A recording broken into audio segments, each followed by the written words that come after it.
Tu imagines échouer parce que tu voulais que Dracula soit tendre? Worry est rejeté pour ses histoires, mais l'alcool lui donne des rêves où son voisin lui mord le cou. Se réveillant, il s'inspecte, car cette sensation était trop réelle pour n'être qu'une simple fantaisie. C'est ainsi que commence « Et si mon voisin était un vampire ?» Et puisque Worry s'inspecte le coup à la recherche de Marc, toi aussi vérifie que tu es abonné, enfonce tes crocs dans le bouton j'aime et commente. On y va! Imaginez ça, vous êtes chez vous, et soudain, bang, un garçon vous coincez contre le mur. Il essaie de vous embrasser, vous protestez, mais il insiste. Il vous dit qu'il doit faire ça pour vous inspirer dans votre écriture qu'il vous poursuit depuis qu'ils étaient enfants, que maintenant c'est vous qui avez besoin de lui. Parce que, voyez-vous, notre protagoniste pense que son voisin de toujours a une idée assez fausse de lui. Et pour bien comprendre la situation, nous devons remonter à un été, où la chaleur était étouffante, et où notre protagoniste, Hong Worry, se faisait à nouveau rejeter pour ses écrits dans un bar. Avec ses amis, il se moquait de lui, trinquant à ses échecs. Bien sûr, Worry leur disait de se taire. Frustré, Worry avait déjà perdu le compte du nombre de rejets qu'il avait subis. Sur son ordinateur, lisait un mail lui annonçant que son style ne correspondait pas à la publication d'un côté, il tentait de voir le côté positif en se disant « Bon, au moins ils m'ont répondu », mais aussitôt après, Sei s'effondrait, pensant qu'il ne savait plus quoi faire d'autre. À cause de tout ce stress, Worry commença même à avoir des saignements de nez, bien sûr. Sa mère le sermonna pour vouloir tout faire en même temps, et lui donna un ultimatum. 1 an pour qu'il prenne une décision sur ce qu'il voulait faire de sa vie. Qu'il quitte l'université de retour au bar, Worry, qui avait maintenant 25 ans, pensait qu'il était temps d'affronter la réalité. 7. Cesser de poursuivre des rêves impossibles. Il se donna du courage, vida une énorme chope de bière et déclara qu'il allait réussir cette année. Mais en vérité, l'intérieur, il ne cessait de douter s'il possédait vraiment ce qu'il fallait pour devenir un bon écrivain, ou si cette année serait un total gâchis. Et il se mit à pleurer ses amis, le voyant ainsi, le consolèrent. Ils lui dirent qu'il était un écrivain talentueux, que son problème n'était pas le manque de compétences, mais son obsession contre les vampires. Les amis de Worry ne cessaient de lui donner des idées. Pourquoi pas abandonner les vampires? Pourquoi pas écrire quelque chose de plus proche de la réalité? Ou encore, pourquoi pas une histoire pour adultes avec un chef vampire? Mais évidemment, Worry n'en voulait rien de tout cela. La discussion continua. Un autre ami suggérant une histoire avec une femme plus âgée, jusqu'à ce qu'un d'entre eux, agacé, arrête net. « C'est ridicule! Vous ne pouvez pas simplement le soutenir au milieu de cette dispute. » Le voisin de Worry apparaît soudainement, il l'avait cherché partout, et, à la grande surprise de ses amis, Worry l'avait appelé. Déjà assez ivre, Worry bredouillait qu'il avait appelé Minnie. Ainsi il appelait son voisin, mais il réalisa rapidement son erreur et commença à pleurer de regret. Ses amis, bien sûr, ne manquèrent pas de le remarquer. Il était ivre sans dire un mot. Le voisin souleva Worry et le mit en selle. Mais avant de partir, il se retourna et lança une violente réprimande à ses amis. Si vous saviez qu'il ne supporte pas l'alcool, pourquoi ne l'avez-vous pas arrêté? Vous vous appelez ses amis, les amis évidemment furent offensés, mais le voisin les coupa net, régla l'addition et ajouta un pourboire, leur disant qu'ils pouvaient continuer la fête s'ils le souhaitaient tandis que les amis s'excitaient à l'idée que l'addition était payée. Worry, installé sur le dos du voisin, restait plongé dans son propre monde. Il avait l'impression de voler dans le ciel, mais le voisin lui expliqua qu'il ne s'agissait que de son reflet dans une flaque malgré tout. Worry insistait sur la sensation de voler au-dessus d'un vampire. Avec cette question, Worry, complètement perdu dans l'ivresse, commença à avouer son amour pour les vampires. « Moi, vraiment, j'adore les vampires », dit-il, d'une voix douce et rêveuse, tandis que le voisin, qui le portait, rougissait en entendant ces mots. Et là, nous comprenons pourquoi un éclair de son enfance nous montre un Worry enfant, heureux, demandant à sa mère un livre sur Dracula, confirmant que son obsession remontait à très jeune âge. Elle, Worry enfant, tout absorbé par son livre, pensait qu'il était dommage que les vampires soient toujours représentés comme des créatures horribles. Il voulait écrire des histoires où les vampires pouvaient être heureux, et pas seulement des monstres, tu comprends. Mais soudain, notre Worry adulte se réveille brusquement dans son lit, réalisant qu'il rêvait encore, oui, le même rêve que d'habitude, un vampire séduisant qui s'approche de son cou le faisant ressentir une chaleur extrêmement agréable. Et la vérité, c'est qu'à chaque fois qu'il buvait, il faisait ce rêve. Et en plus, ça lui donnait envie de boire davantage pour revivre le même rêve. Dans le rêve, le vampire lui demandait s'il avait mal. Et attention, le vampire ressemblait énormément à son voisin. Minnie Worry s'effondre brusquement, la tête pleine de confusion, c'est tandis que la lumière du soleil, qui entre par la fenêtre et le chant des oiseaux, lui rappelle qu'il est déjà le matin. Qu'est-ce que c'est que ce rêve si réaliste?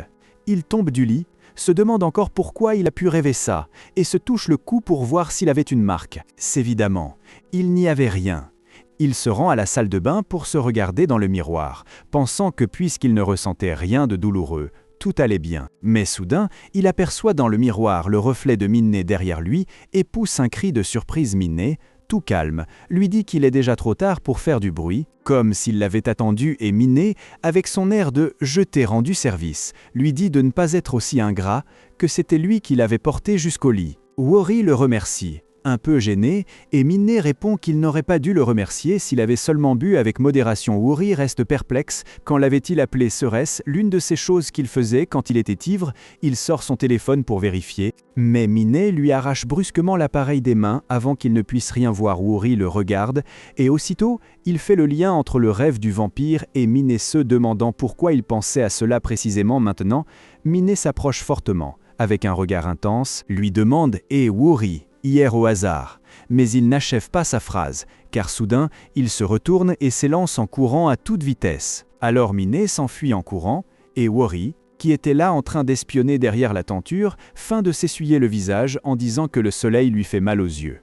Intérieurement, il tente de se convaincre que tout cela n'était qu'un rêve stupide, que Minnie n'aurait jamais fait une chose pareille, mais en même temps, dans sa tête, Sei se répète c'est que Minnie est un vampire. Un bond à cet instant, Minnie, déjà revenu, le regarde d'un air bizarre, les bras croisés, et lui demande s'il est toujours ivre. Worry, avec sa meilleure tête de « oui, peut-être », lui répond que oui, sûrement. Mais en réalité, au fond de lui, Worry sait clairement que, même si Minnie n'est que son voisin, il attend le jour où son Minnie lui révélera la vérité sur son identité. Mais en réalité, au fond de lui, Worry sait clairement que, même si Minnie n'est que son voisin, il attend le jour où son Minnie lui avouera la vérité sur son identité. Et c'est ainsi qu'il commence à se souvenir. Il remonte le temps jusqu'à l'époque où Minnie était un tout petit bébé délicat, à peine 20 jours, alors qu'il était déjà un petit garçon de 18 mois. Depuis toujours, Worry s'est senti responsable de le protéger. Un jour, à l'air libre, une pensée lui traverse l'esprit. Worry, tout excité, voit Minnie qui se cache du soleil, transi de chaleur sans hésiter, il lui arrache son blouson. La mère de Worry le gronde un peu. Elle lui explique que la peau de Minnie est très sensible au soleil. Après s'être excusé, Worry met un énorme chapeau sur Minnie qui, avec un sourire adorable, lui dit qu'il n'est pas blessé, montrant ses petites dents qui, pour le Worry d'aujourd'hui, semblent des crocs. Ensuite, Worry se souvient d'une fête costumée d'Halloween dans le jardin. Il était déguisé en Dracula, explique à sa mère que les zombies reviennent à la vie, que les hommes-loups se transforment, mais que Dracula est une personne très mignonne qui boit du sang et a peur du soleil. Sa mère, fascinée par ses connaissances, lui suggère de se déguiser en Dracula avec Minnie la prochaine fois. Et là, comme si une lumière s'allumait dans son esprit, l'adulte Worry fait le lien. Il repense à un souvenir de son enfance, quand il a demandé à sa mère pourquoi Minnie n'arrivait jamais. Et sa mère lui murmure un secret: le grand-père de Minnie est roumain. Et en réalité, ils emmènent Minnie en Roumanie, le pays de Dracula, chaque année. C'est la étincelle, c'est ainsi que Worry a commencé à penser que son voisin était un vampire. Worry, le petit, avait sa théorie: Minnie était un vampire, et évidemment, avec les infos du grand-père roumain, l'idée s'était transformée en conviction. En plus, une vieille note de ses parents révélait que Worry s'était enfermé dans sa chambre après être revenu de la maison de Minnie, ce qui suffisait déjà à te donner une idée de l'intensité de la situation. Et pour couronner le tout, Worry était convaincu que Minnie buvait littéralement du sang. C'est à ce moment qu'un autre souvenir lui revient, il voit la mère de Minnie gronder son fils parce qu'il était en train de avaler du sang. Le pauvre Minnie, la bouche tachée, dit simplement que ça a un goût horrible. Tandis que sa mère insiste pour qu'il crache. Worry, témoin de tout cela, reste figé de peur, et les preuves continuaient de s'accumuler. À une autre occasion, Minnie s'arrache 2 dents de lait d'un coup et fait un foin, surtout parce que sa mère était sur le point de partir en voyage d'affaires. Après cela, la porte se claque et Worry voit Minnie en larmes. Le pauvre Minnie pensait que Worry l'avait vu et qu'il allait le considérer comme un bébé. Ce fut la première fois que Minnie commença à éviter Woori avec toutes ses pensées en tête. Woori se mit à se demander si Minnie n'avait pas un secret allongé dans son lit. En feuilletant un livre intitulé « Fantômes du monde entier », rapprocha le thème du sang d'une chose plus sombre ainsi. À l'âge de 7 ans, Woori eut l'impression d'avoir découvert le grand secret de Minnie. Mais le temps passe, suis-tu, c'est des années plus tard, déjà au lycée, nous voyons Woori et Minnie à la remise des diplômes de ce dernier, puis le premier jour de cours. Avec toute sa bonne humeur, Woori lui demande dans quelle classe il est, et il s'avère que c'est la même que celle où lui-même avait été l'année précédente car Minnie n'était plus le même. Il dit à Woori qu'ils étaient désormais au lycée, que le surnom Minnie lui semblait un peu niais à son âge, et en plus il allait grandir encore davantage. C'est là que Woori commença à douter. Woori réalise que Minnie marche sous le soleil sans aucun problème. Comment est-ce possible, étant donné qu'il est un vampire? Minnie l'appelle, et Woori, un peu gêné, lui dit que Minnie n'était qu'un surnom. Woori se souvenait que la mère de Minnie lui avait dit que sa peau s'était améliorée avec les années. Et la vérité, c'est qu'après cet incident avec le sang, il ne l'avait plus jamais vu boire. Minnie, quant à lui, reste là, un peu rougissant, comme s'il ne comprenait pas le changement de sujet de Woori. Pero, revenant au lycée, Woori marchait à moitié distrait quand soudain, Minnie cria « Woori, attention !» Woori, qui ne comprenait rien, se tourna mais il était déjà trop tard. Il heurta un arbre. Minnie courut aussitôt vers lui, inquiet. « Tu vas bien ? Tu as le visage rouge. » Woori, hébété, lui répondit qu'il avait juste un peu mal, mais qu'il allait bien. Mais Minnie s'approcha davantage, le regard fixe, et lui dit « Tu saignes » et d'un mouvement extrêmement rapide, Minnie l'attrapa par le vêtement, le tira vers lui et lui lamiot le sang de ses lèvres. Woori resta figé. « Quoi est-ce que tu fais ?» Et il le repoussa violemment. Minnie resta là, la tête baissée. Woori, bien qu'il pense peut-être avoir exagéré, ne pouvait s'empêcher d'être surpris. Minnie, les yeux rouges et un sourire révélant de petits crocs, ne trouva rien d'autre à dire que « désolé ». Woori le vit affamé, comme s'il retenait une faim terrible, ou un désir quelconque. Et pour couronner le tout, juste à ce moment-là, Woori vit un panneau indiquant « soupe de sang de bœuf ». Ah, pensa-t-il. Est-il un vampire modernisé ou quelque chose comme ça comme la mort? Mais avec un costume, toutes les preuves lui revinrent en mémoire: sa peau fragile, la question du sang, son grand-père roumain, sa réserve habituelle. Pour lui, tout cela confirmait son identité véritable. Nous sautons au présent, et nous sommes dans la chambre de Woori. Minnie est là, à côté de lui, dans le lit, train de regarder un album photo à 8 h du matin. Woori le regarda étrangement. « Pourquoi tu regardes soudainement nos albums photos ?» Minnie lui répond calmement « juste comme ça ». Woori, déjà un peu agacé, lui demande « juste comme ça ». Tu es entré dans ma chambre à 8 h du matin, juste pour regarder des photos juste comme ça. Minnie le regarde avec un sourire un peu espiègle. Je pensais à la manière dont j'ai été à tes côtés depuis ma naissance.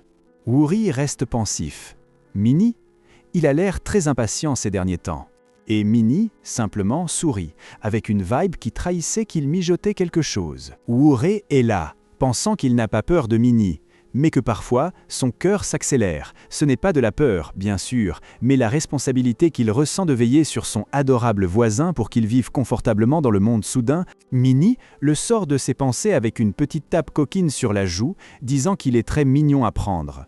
Woori, un peu contrarié, lui demande d'arrêter. Pense que Minnie est un enfant. Minnie lui explique que sa mère est partie tôt et que c'est pour ça qu'il a lui-même préparé le petit déjeuner. Invitant à manger ensemble, Woori reste un peu hébété et se demande à quel moment Minnie, qu'il voyait toujours comme un bébé, a grandi ainsi. Peut-être que son cœur bat si vite à cause de la fierté qu'il ressent. Woori reste un peu hébété, se demandant à quel moment Minnie, qu'il avait toujours vu comme un bébé, avait grandi ainsi. Peut-être son cœur bat-il si vite à cause de la fierté qu'il ressent le lendemain, ou peut-être 2 jours plus tard, le soleil brillant entre par la fenêtre et Woori se réveille. Mais pas seul. Là, Minnie dort à ses côtés, le serrant dans ses bras, jusqu'à tenir sa main. Woori se demande, encore une fois, à quel moment il s'est retrouvé dans la chambre de Minnie. La chaleur est insupportable. Alors Woori allume la climatisation, mais à peine le climatiseur se met-il en marche.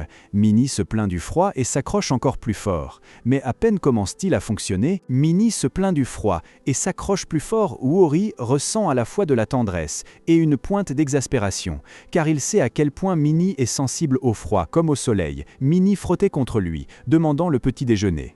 Woori, En essayant de s'extraire, lui demande quels sont ses plans pour la journée. Minnie, avec ce sourire coquin qu'on connaît déjà, lui lance « Je vais dormir avec toi » Woori, déjà un peu résigné, s'habille et l'avertit qu'il va faire très chaud.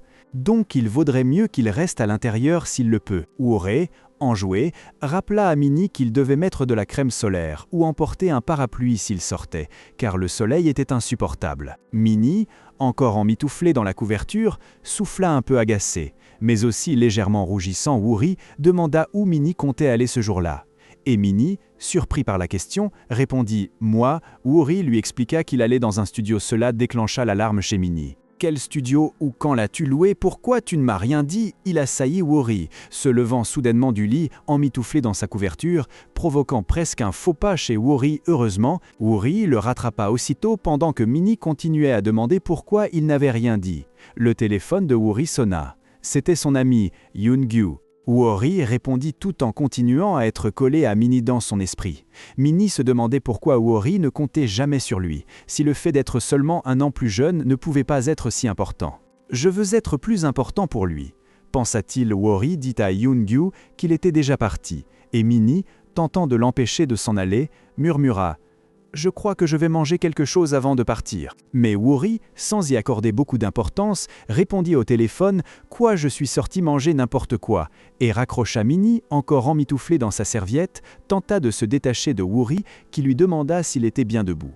« Oui » lui répondit Minnie. Woori, avec un sourire, proposa « D'accord, alors déjeunons ensemble. » Minnie, encore rougissant et un peu mal à l'aise, acquiesça. Après un moment. Woori était enfin seul, et son téléphone enfin silencieux. « Minnie m'a appelé et envoyé des messages pendant des heures, » pensa-t-il, cherchant à s'expliquer rationnellement. « Ce n'est pas comme si j'étais un enfant seul à la maison. » Pero rapidement il se corrige. Bon, en y réfléchissant bien, oui, c'est un gamin. Et un terrible. Il se souvient du petit déjeuner où Minnie ne cessait de lui poser des questions furieuses. « Dis-moi seulement où tu vas depuis.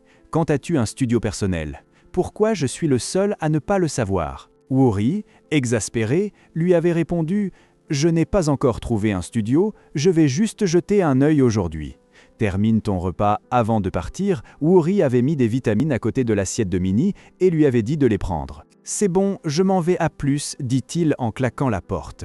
Minnie cria son nom depuis l'intérieur en marchant. Woori ne pouvait pas chasser les messages de Minnie de son esprit. « Woori, où vas-tu sans moi? Pourquoi ne peux-tu pas me tout dire ?» Soudain, il sentit une main sur son épaule. C'était Yoon-gyu, son ami. « Hé, Woori, arrête de rêvasser et regarde ici. » Yoon-gyu rappela à Woori qu'ils devaient choisir un studio pour vivre ensemble pendant un an. Ils entrèrent dans un lieu, et Yoon-gyu, enthousiaste, salua la personne qui allait les accueillir. « S'il vous plaît, passez, montrez-nous tout », puis il ajouta « C'est Song Yoon-gyu ». Yoon-gyu, l'ami de Woori, expliqua que Song Yoon-gyu, le vendeur, était un ami de Woori depuis le lycée, et qu'il se consacrait à la confection ou à la couture, ou quelque chose comme ça. Il n'avait pas fait d'études supérieures pour se consacrer à son art. L'ami de Woori trouvait géniale la détermination de Song Yoon-gyu à vivre selon ses propres rêves. Mais soudain, Yoon-gyu poussa un cri et s'enfuit en courant. Woori, perplexe, demanda « Qu'est-ce qui t'arrive ?» Yoon-gyu était accroupi, effrayé, derrière un mur. Woori tentait de comprendre ce qui se passait, mais juste à cet instant, une multitude de cafards remuait sur le mur, et un était déjà mort. En les voyant, Woori fut aussi effrayé, se joignant aux cris de son ami. L'autre, Yoon-gyu, celui du studio, les regardait avec amusement. « On dirait que vous avez trouvé les cafards, hein ?» dit-il, riant un peu. Les deux amis se regardèrent, l'air de dire « Tu rigoles ». Là, l'homme leur expliqua que, avec le budget dont ils disposaient, ils ne pouvaient espérer que des lieux aussi mauvais, sans bonne localisation. Sous directement vieux et petit, il leur demanda s'ils voulaient continuer à voir d'autres options, dans l'espoir d'en trouver une meilleure. S'épuiser, Woori et son ami ne purent qu'accepter. Ainsi passèrent-ils toute la journée, de studio en studio, sous le soleil, jusqu'à la nuit au final. Woori se retrouva seul, marchant dans la rue, complètement épuisé. Il n'avait trouvé aucun lieu qui leur plaise. En outre, il réalisa que trouver un studio n'était pas seulement une question de chercher un lieu physique. Il fallait réfléchir à s'il convenait pour vivre, s'il était un bureau, si l'entreprise était enregistrée. Une foule de démarches qui l'écrasaient. Il avait l'impression que le temps lui manquait, et en plus, il n'avait pas assez d'argent. Il pensait pourquoi ne leur apprend-on pas ça à l'école. Avec tous ces problèmes, Woori commença à se demander s'il ne valait pas mieux rester simplement à écrire chez lui. Mais justement à ce moment-là, il entendit une voix, c'était Minnie, qu'il appelait Minnie, était assis à l'entrée de sa maison, comme s'il l'attendait. « Bienvenue !»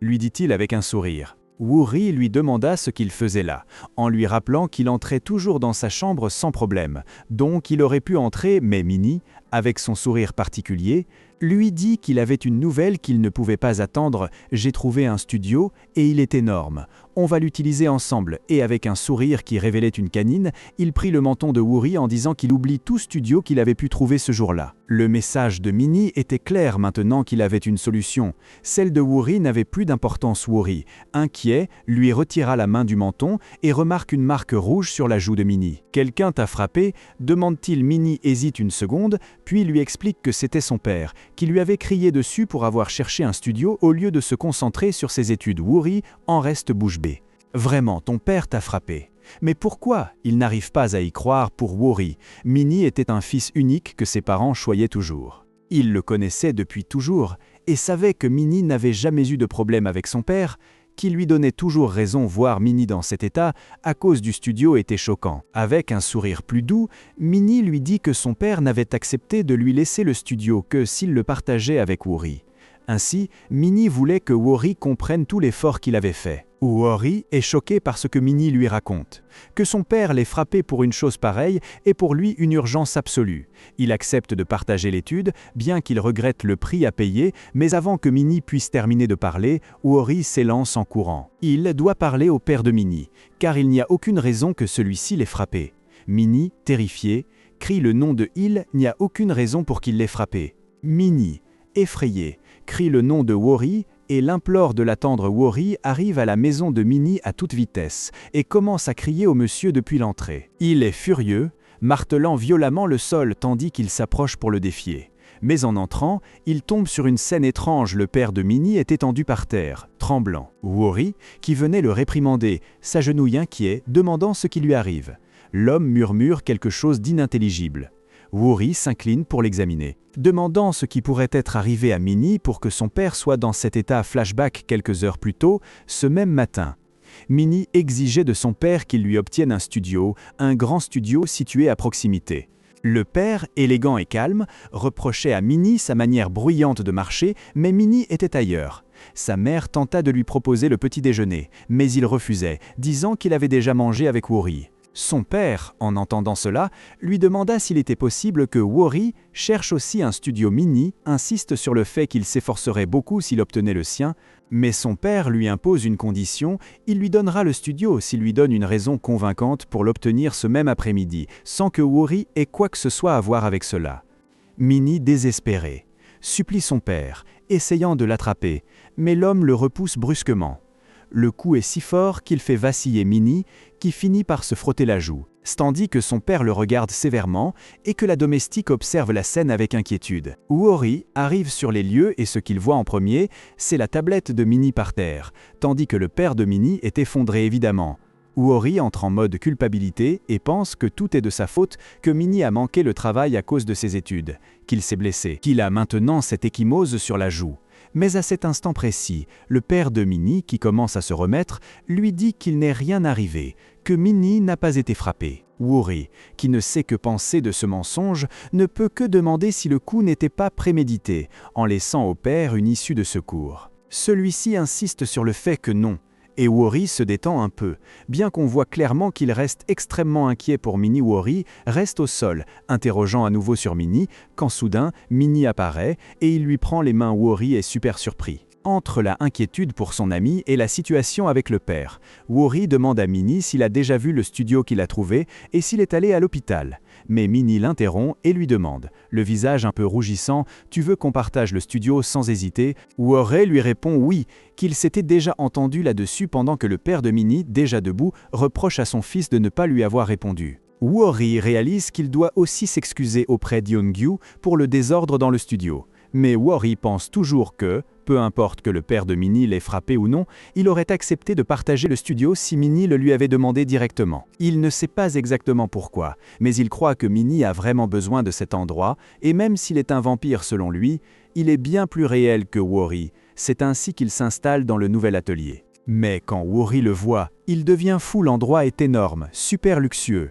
Ça n'a aucun sens. Worry regarde Minnie et lui demande s'il est fou, pourquoi l'endroit est si grand, combien ça a coûté. Avant même que Minnie lui réponde, Worry lui dit qu'il ne veut pas savoir. Mais, comme on le sait, Worry est incapable de résister à la curiosité. Alors, pendant qu'il transporte quelques caisses, il ne peut s'empêcher de demander à Minnie le montant du loyer.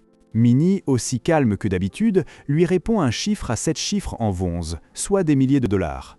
Worry est presque écroulé. Minnie se justifie simplement en disant qu'il est difficile de trouver un bon endroit à 5 minutes de l'école, dit un montant de 7 chiffres en wons, soit des milliers de dollars. Worry est presque évanoui. Minnie se justifie en disant qu'il est difficile de trouver un bon endroit à 5 minutes de l'école. Worry, toujours sous le choc du prix, fait clairement comprendre à Minnie qu'il n'a aucune chance de pouvoir payer ce lieu. Pas même ses économies destinées au dépôt de garantie ne suffiraient pour le premier mois de loyer, mais Minnie n'est pas inquiet. Il dit à Worry que son père est riche et qu'il n'accepterait jamais d'argent de sa part. Ce qui l'importe, c'est que Worry tienne sa promesse, dire à son père que Minnie travaille dur et qu'il s'en sort bien, comme si l'atelier était à eux deux. Fait, Minnie propose que cet espace devienne un lieu où ils s'aideront mutuellement à atteindre leurs objectifs. Bien que cette explication semble logique, Worry reste obsédé par l'argent. Il se demande s'il devra chercher un travail à mi-temps. Et il lance à Minnie « Toi, tu es son fils, mais moi, je suis un étranger ». C'est justement à ce moment que Minnie, avec un sourire malicieux, lâche la bombe. Alors, on devient famille. On se marie, même si elle dit qu'il pourrait utiliser l'argent des cadeaux de mariage pour fêter. La réaction de Worry est une combinaison de surprise et de mécontentement. Worry essaie de comprendre cette idée d'étudiante en art de Minnie, mais au fond, il se sent un peu soulagé. Avec tout ce sans-sens, il ne se sent plus aussi coupable de ne pas pouvoir payer. Et au final, il ne lui reste plus qu'à admirer à quel point le studio est spacieux et mignon en espérant que cela l'aide à écrire mieux. Et ainsi, tandis que Worry cherchait l'inspiration dans son nouveau et luxueux atelier, son doigt glissa et paf, il se piqua sur une écharde du bureau. Ce n'était pas grand-chose, mais le sang commença à couler. Worry appela Minnie, lui montrant son doigt blessé. Minnie, qui était absorbée par ses affaires, Worry appela Minnie, lui montrant son doigt blessé. Minnie, qui était concentrée sur ses affaires, sursauta, renversant tout sur son passage. Avec une expression d'horreur totale, il cria à Worry: « Quoi ou comment ça s'est passé? Laisse-moi voir. » Minnie saisit la main de Worry, examinant la petite blessure. Avec un ton inquiet, Minnie prit la main de Worry, examinant la petite blessure. Avec un ton inquiet, murmura que, bien qu'il n'était pas grave, il continuait à saigner. Ce qu'Worry vit ensuite, c'est que Minnie portait son doigt à sa bouche et le léchait. Laissant Worry complètement choqué. « Ça a bon goût ?» demanda Worry, un peu horrifié. Minnie, le visage entièrement rouge, répondit d'une voix innocente « Pourquoi ça aurait bon goût ?» Worry ne put qu'imaginer qu'il devrait peut-être arrêter de boire, tandis que le monde extérieur continuait son cours. Les stores se fermèrent avec un swoosh, et voilà Young-gyu, son ami, avec un ton un peu sceptique. « Tu appelles ça se faire frapper ?» demanda-t-il à Worry. Cela avait l'air d'un simple accident, comme si elle s'était frappé la face avec la tablette. Ce gang miné est aussi rusé que d'habitude, et maintenant il ment même. Mais Worry l'interrompit en lui montrant un écran solaire. « Ce n'est pas un mensonge, il a encore la marque, » lui dit-elle. Il a laissé une cicatrice, donc oui, il s'est fait frapper. Young-gyu, frustré, insista que ce n'était pas la même chose, puis lança la bombe. « De toute façon, c'est ce qui s'est passé. Je ne peux plus partager un studio avec toi. »« Je suis désolé avec le bleu, » lui dit. Il lui a laissé une cicatrice, donc il a bien été frappé.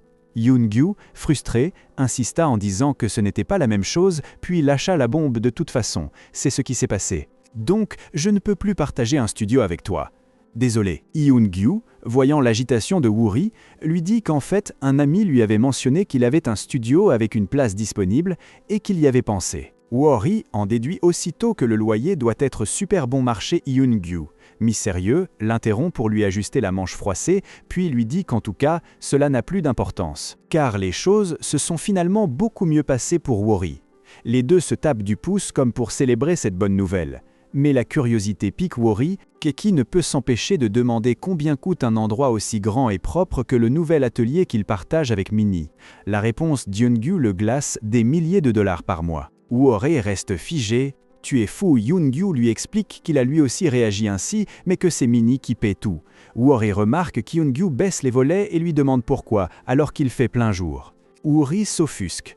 Pensant que Minnie est vraiment dégoûtant, Yoon-gyu sourit et lui dit qu'il le fait parce que Minnie est très sensible au soleil et qu'il s'est habitué à le protéger. En plus, il porte toujours une crème solaire pour Minnie, même si à lui ne lui plaît pas de l'utiliser. Ensuite, Yoon-gyu dit que Minnie est trop mignon et qu'il doit être comme ça parce qu'il a grandi dans une famille aimante. Wori le regarde avec une expression de gêne totale. Wori dit à Yoon-gyu qu'il est dégoûtant, mais Yoon-gyu persiste, racontant que Minnie est si timide dans son travail qu'il n'autorise même pas ses parents à entrer dans son studio et l'appelle à nouveau adorable. Wori ne parvient qu'à se couvrir le visage soudain. Yoon-gyu change de ton et demande à Wori, très sérieusement, de ne surtout pas dire à Minnie qu'il était là. Wori, perplexe, lui demande pourquoi il ne croit pas que Minnie s'énerverait à cause de ça. Mais Yoon-gyu insiste, lui demande de le regarder une fois, vraiment, de ne pas le voir seulement comme son ami. Wori reste pensif, se demandant ce que Yoon-gyu voulait dire par le regarder vraiment, car pour lui, Minnie est simplement. Minnie se convainc lui-même que, au fond, Minnie est une bonne personne, si on le connaît à cet instant. D'autres amis l'interrompent, l'appelant à grands cris. Hilt forme un groupe d'études et Wori est surpris de ne pas avoir été invité. Il lui rappelle qu'il a pris une année sabbatique à l'université. Wori confirme qu'Ui va prendre une année pour améliorer ses compétences en écriture. Là, l'un de ses amis se plaint de ne pas voir Minnie à l'université. À quoi une autre amie répond qu'en tout cas, Minnie est dans un autre dortoir. Et d'ailleurs, ajoute-t-elle, si quelqu'un comme Minnie était dans son dortoir, personne ne lui parlerait. Wori, qui n'est pas stupide, est d'accord et pense que Minnie est comme le dragon du campus, de ces gens que personne n'ose approcher. À vrai dire, cela ne l'étonne pas plus que ça. Depuis tout petit, Minnie a toujours été extrêmement populaire. Wori, dans un souvenir, le voit à côté d'un Minnie plus jeune, mais déjà plus grand, avec une aura d'attraction qui lui faisait ressentir une pression étrange, même quand Minnie s'approchait juste pour que ses écouteurs ne s'en mêlent pas.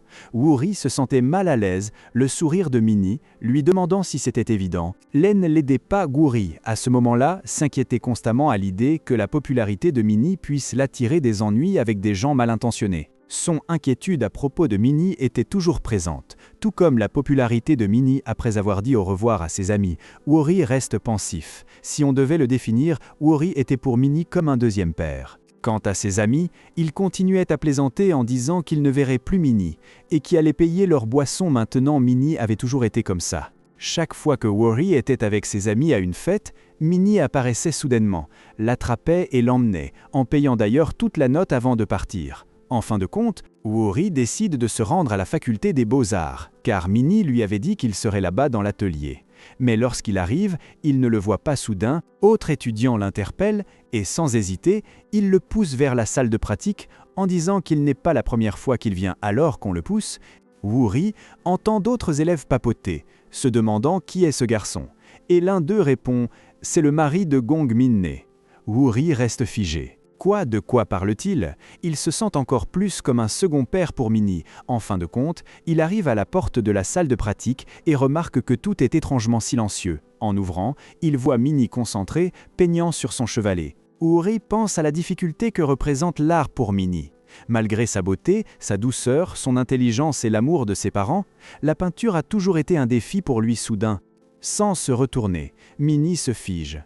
Une vibration traverse l'air. Ses yeux se plissent et Wori le voit directement dans le reflet de la porte. Minnie l'a senti. Wori sursaute. Wori, tout penaud, tente à dissimuler avec un « Ah, désolé, salut !» Mais en réalité, le gamin le filmait avec son téléphone et visait directement la partie arrière de Minnie. Évidemment, s'en rend compte et se retourne. Furieux, lui demandant ce qu'il fabrique, Wori, tout rouge, lui dit simplement « Waouh, t'es tellement beau !» Et il continuait à filmer. En fin de compte, Minnie s'énerve et lui dit de s'arrêter, de se lever. Wori, qui s'apprêtait à obéir, est brusquement poussé au sol par Minnie, qui lui tapota sa bouche de la main. Les yeux de Minnie deviennent rouges et il fait « Chut, chut !» Pourquoi on entend l'assistant du département, qui est super strict, Se marcher dans le couloir tandis que Minnie explique que la sécurité est plus tendue en période de vacances et qu'ils ne peuvent pas les attraper. Woori est distrait par un nom Sung-gyun. Minnie, réalisant que l'assistant est toujours proche, l'interrompt pour fermer la porte. Mais avant que Woori puisse réagir, Minnie attrape son doigt et le mord. Oui, comme vous l'avez entendu, il mord le doigt où Woori reste figé, se demandant si ce que dit Minnie, la bouche pleine de son doigt, est quelque chose comme Kim Sung-gyun ne peut pas sucer du sang. Et bien sûr, Woori pense comment un humain pourrait-il sucer du sang juste à ce moment-là. La porte s'ouvre brusquement et voilà l'assistant. Les regardant dans cette situation si étrange, Woori sursaute finalement. L'assistant emmène Woori dehors pour le gronder. Il lui dit qu'il avait déjà entendu beaucoup de choses sur lui de la part d'autres étudiants et qu'il n'aimait pas du tout la situation. Woori, honteux, excuse et explique qu'il était entré juste une seconde pour remettre quelque chose à Minnie et qu'il ne le ferait plus. Mais l'assistant, avec ce regard de « je t'ai eu », précise qu'encore que cette règle s'appliquerait, y avait un « mais ». Et ce « mais » ne se fit pas attendre, car l'assistant, avec un sourire qui commençait déjà à lui donner la chair de poule, se tourna vers Woori et lui demanda si Minnie était très proche de lui. Ensuite, comme s'il s'agissait d'une interrogation, il commença à lui poser des questions s'ils sortaient manger ensemble, s'ils s'appelaient ou s'envoyaient des messages, même s'ils s'adressaient la parole quand ils se croisaient. Woori resta pensif, trouvant les attentes de ce type vraiment étranges et l'assistant, avec une expression exagérée au possible, lui dit qu'en échange de ne rien dire du fait qu'il était dans le bâtiment où Woori devait lui rendre un service, Woori ne pouvait croire ce qu'il entendait. Et après s'être débarrassé de la situation, il s'éloigna en marchant le long du couloir. Descendant les escaliers, il repensait à la difficulté qu'il avait eue à refuser l'invitation à prendre un café de cet assistant. À peine arrivé en bas, il appela Minnie, qui lui avait dit l'attendre au premier étage après avoir nettoyé le studio soudain. Minnie apparut de nulle part, le faisant trébucher. Woori gémit, mais Minnie le serra fort dans ses bras, le grondant comme un enfant. Il lui demanda comment il avait pu partir seul avec l'assistant sans réfléchir 2 fois. Woori s'excusa, disant qu'il pensait qu'il allait se mettre dans de beaux draps. Mais Minnie le portait tout en marchant et Woori se dit que ce n'était pas vraiment ce qui s'était passé. Alors, qu'est-ce que l'assistant lui avait dit? Minnie lui proposa de porter son sac et lui rappela de mettre son chapeau. Woori lui dit de ne pas faire tout un drame. Mais Minnie lui mit le chapeau. Ensuite, il s'approcha et lui murmura que l'assistant lui avait demandé de le convaincre d'aller à l'école de doctorat. Woori resta choc, fixant Minnie avec ses yeux rouges sous le bord du chapeau. Woori se mit sur la défensive, demandant à Minnie ce qu'il croyait qu'il se passerait s'il tentait de le convaincre. C'est si vraiment il pensait qu'il céderait aussi facilement. Minnie, avec ce sourire qu'il connaissait déjà, lui dit qu'il n'avait même pas encore commencé à essayer. Là, Woori eut une illumination. « Bon, alors essaie de me convaincre », lui dit-il, « et je vais réfléchir à l'école de master ». Surpris, Minnie s'arrêta. « Quoi, pourquoi tu joues le jeu tout à coup ?» Woori pensa à l'assistant, à la manière dont le professeur Yang voulait aussi que Minnie postule à la maîtrise et se dit qu'il devait arrêter de penser à l'assistant. Il réalisa que l'homme avait un bon jugement en remarquant que les autres amis de Minnie n'avaient pas pu le convaincre et que Woori était la seule personne capable de le faire. Mais Minnie, avec son chapeau, lui dit qu'au même titre qu'il tenterait de le convaincre pendant 100 jours, il ne changerait pas d'avis. Il allait obtenir un emploi et gagner de l'argent. Minnie, déterminé, expliqua à Woori qu'il comptait remplir son CV de prix de compétition, prendre plusieurs petits boulots de temps en temps et même suivre des cours de design. Woori, ému, le félicita, lui disant que son talent était tellement grand que même les professeurs l'aimaient et qu'il réussirait brillamment tout seul. Mais après l'avoir écouté, Minnie resta pensif. Réalisa qu'il n'irait peut-être pas si bien tout seul. Il se mit à rêvasser à l'idée qu'il ferait mieux avec quelqu'un à ses côtés, qu'on ne peut pas vivre seul et qu'il était important d'avoir un réseau pour sa carrière. Mais il se corrigea rapidement, pensant que non, ce n'était pas ce genre de compagnie qu'il cherchait, il voulait quelqu'un un peu plus proche. Et là, soudain, il cria à plein pouvoir. Woori avant que Woori puisse réagir.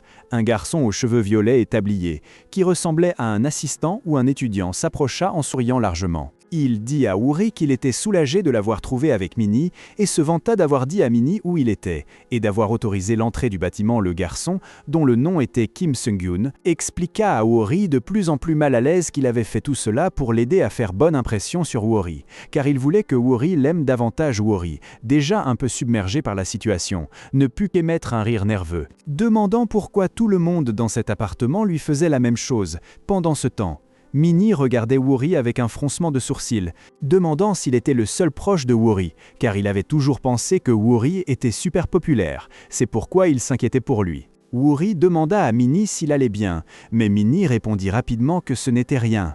Alors Sungun, celui aux cheveux violets, accusa Woori « Mais pourquoi tu veux que Minnie t'aime plus, dis-moi, tu ne vas pas t'arranger avec lui ici ?» Minnie, déjà au bord de l'explosion, répliqua à Sungun pourquoi il devrait l'écouter, puisqu'il ne l'écoutait même pas quand il lui parlait. Sungun, désespéré, lui dit que grâce à Minnie, ils avaient avancé loin dans un projet, et que si Minnie ne revenait pas, tout finirait à la poubelle. Woori pensa qu'il parlait d'une exposition, mais Sungun le corrigea. Non, il parlait de leur rendez-vous à trois. Le visage de Woori et de Minnie se transforma en une expression de surprise totale. Sans hésiter, Minnie poussa violemment Sungun, hurlant qu'il n'irait à aucune rencontre, et qu'il n'agirait plus jamais comme s'il connaissait Woori. « Je ne veux même pas voir ton visage », lui cria-t-il avec une évidence de jalousie.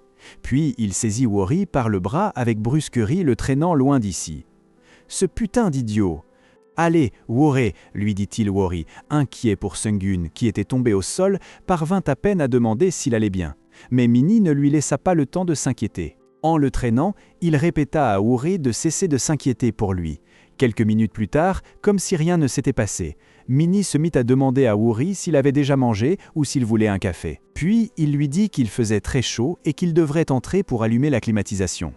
Woori le suivait, encore un peu choqué, s'incapable de dire autre chose que le nom de Minnie. Woori fin réagit, s'arrête et demande à Minnie s'il traite ainsi tout le monde, ou s'il a déjà oublié qu'il avait dit qu'il vivrait seul. Minnie l'interrompt, un peu agacé, et lui assure qu'il n'a aucune intention de vivre avec quelqu'un qu'il a rencontré lors d'un rendez-vous arrangé. Mais Woori ne lâche pas prise, précisant que le rendez-vous arrangé n'était pas le problème. Woori s'assoit un instant pour réfléchir. Minnie est déjà un adulte, mais il ne se comporte pas comme tel. Woori réalise qu'il ne sait pas comment Minnie traite les autres personnes et commence à se demander si son comportement étrange tient peut-être au fait. Bon, il est un vampire. Il n'y a pas d'autre vampire à proximité. Comment pourrait-il savoir ce qui est normal? Il se demande même s'il doit l'aider à faire de nouveaux amis, car, pour Woori, Minnie met une montagne d'obstacles. Revenant au présent, Woori insiste sur ce fameux rendez-vous arrangé. Minnie éclate de rire, furieux, lui disant qu'il ne veut pas en parler, mais Woori ne le lâche pas. Il insiste pour qu'il y aille, car c'est l'une des rares occasions qu'il a pour rencontrer des gens comme lui. Minnie le lance un regard sévère qui te glace le sang, visiblement contrarié, et Woori, puisque nous y sommes, lui demande « Tu veux que je te trouve une petite amie ou un truc comme ça ?» Minnie hésite une seconde à peine, puis répond « Non, ne te donne pas cette peine. Pas encore. » Ce qui est le plus drôle, c'est que Woori, comme s'il lui donnait raison, répète qu'il n'est pas encore le moment pour Minnie d'avoir une petite amie. Minnie le regarde, complètement abasourdi, jusqu'à rougir, et lui demande « Pourquoi je ne pourrais pas avoir une petite amie ?» Woori, avec toute la gravité du monde, lui explique que Minnie a besoin de quelqu'un de gentil, de joli, populaire, peu importe si ses notes ne sont pas les meilleures, mais qui soit sage et une bonne influence. Et c'est pourquoi, pas encore, mais un jour, il va lui trouver quelqu'un comme ça. À cet instant, Minnie l'interrompt. Il pose une main sur son épaule et, avec un regard intense, lui dit « Mais c'est toi, justement !» Et pour couronner le tout, il l'encercle contre le mur, en répétant qu'il est tout ce qu'il vient de décrire. Woori, évidemment, reste figé. Mais quel épisode, sérieusement! Minnie poussa Sungun avec une fureur venue d'un autre monde. Alors vous aussi, poussez ce bouton j'aime avec la même force. Abonnez-vous pour ne rater aucun prochain drama et commentez ci-dessous quel manhwa vous aimeriez voir. À bientôt! Minnie encercle Woori et lui fait clairement comprendre qu'elle ne veut plus entendre un mot sur les rendez-vous secrets. Elle le marque, en quelque sorte, comme son territoire. Woori n'a d'autre choix que de céder pour apaiser les eaux. Installé, Woori essaie de se concentrer sur son roman de vampire. Mais voir les messages de ses amis s'amuser lui donne l'impression de manquer la vie en étant enfermé avec son voisin. Qui est le plus étrange, c'est que Minnie, qui vivait auparavant en attente de son téléphone pour un message de sa part, maintenant il ne le touche même plus et passe son temps à travailler comme un fou, ce qui perturbe beaucoup Woori. L'heure du déjeuner arrive et Minnie demande à nouveau de la soupe de bœuf. C'est tellement répétitif que Woori se demande si c'est vraiment son seul carburant quotidien. Woorey remarque que Minnie ne mange cette soupe de sang depuis le lycée et loin d'être effrayé, il ressent de la fierté de le connaître si bien. C'est une attitude assez intense, mais il se sent spécial d'être le seul à remarquer ces détails. Quand il essaie de devenir sentimental et de lui dire qu'il l'aime, Minnie lui claque la bouche avec une réalité brutale. Il lui reproche de ne pas l'aimer vraiment s'il cherche à lui trouver une petite amie, laissant Woorey totalement abasourdi. Assis à table, Woorey observe Minnie manger. Il arrive à une conclusion délirante. Il veut qu'elle avoue son identité de vampire, afin de pouvoir s'occuper d'elle comme il se doit. Tellement absorbé par sa propre narration qu'il ne se soucie plus du danger, il veut seulement lui être utile. La bulle éclate quand un ami demande à passer par le studio. Et Minnie a une crise de jalousie agressive. Il fait clairement comprendre qu'il n'a besoin de personne d'autre dans sa vie et marque son territoire, ou touchant son pied sous la table pour que Woorey comprenne qu'il est le seul qui compte. Sale à manger, et Woorey essaie de faire descendre Minnie pour qu'il change d'attitude, si peu sociable, mais rien à faire. Minnie fait montre de manipulation en se demandant pourquoi il se lie avec des gens si inefficaces, et lui balance la phrase définitive pour l'isoler. Il lui demande si ce n'est pas suffisant qu'il ait seulement lui à ses côtés. Woorey reste bouche bée face à l'intensité du signal d'alerte. Il change brusquement de sujet, l'entraînant dans un café pour éviter que la situation devienne encore plus tendue. Mais le soulagement ne dure pas longtemps, car à peine entré, il croise d'un connaissant qui salue Minnie avec une confiance excessive et gâche complètement l'ambiance de la sortie. À peine entré, des connaissances leur sautent dessus en célébrant que Woorey a tenu sa promesse de ramener Minnie. Mauvais timing, Minnie se sent trahi dans une embuscade sociale et ses yeux deviennent rouges de haine, tandis qu'il affronte Woorey pour cette trahison supposée. Le garçon aux cheveux violets ne l'aide pas du tout et s'accroche à Woorey en mentionnant qu'il s'était envoyé des messages, confirmant ainsi les soupçons de Minnie. Fatiguée de l'atmosphère, Minnie profite de voir une fille au bar pour se libérer d'un coup et les laisser seuls, coupant net le malaise. C'est là que la vérité éclate. Le garçon avoue avoir utilisé Woorey pour s'approcher de Minnie et de son idole. Mais il tombe sur un Woorey qui n'a plus aucune patience pour les jeux. Woorey devient si froid qu'il lui dit de s'occuper de ses affaires tout seul, laissant l'autre complètement intimidé par ce changement d'attitude. La situation devient tendue quand le garçon se heurte violemment, et il montre qu'il a déjà les genoux bandés à cause d'un accident antérieur. Il avoue que Minnie l'a poussé violemment la dernière fois, et Woorey réalise que son voisin n'est pas seulement intense, mais capable de briser quiconque tente de l'utiliser. Chapter Vixisk Murder XXX PNG. Quelle façon de terminer. Cette embuscade sociale a complètement fait exploser la tête de Minnie. Si le héros a besoin de sa soupe de sang pour fonctionner, moi, j'ai besoin que vous alimentiez la chaîne en donnant un like puissant à la vidéo pour avoir de l'essence. Abonnez-vous pour qu'on soit seul ici. Commentez quel manhwa vous voulez que je raconte ensuite. À bientôt!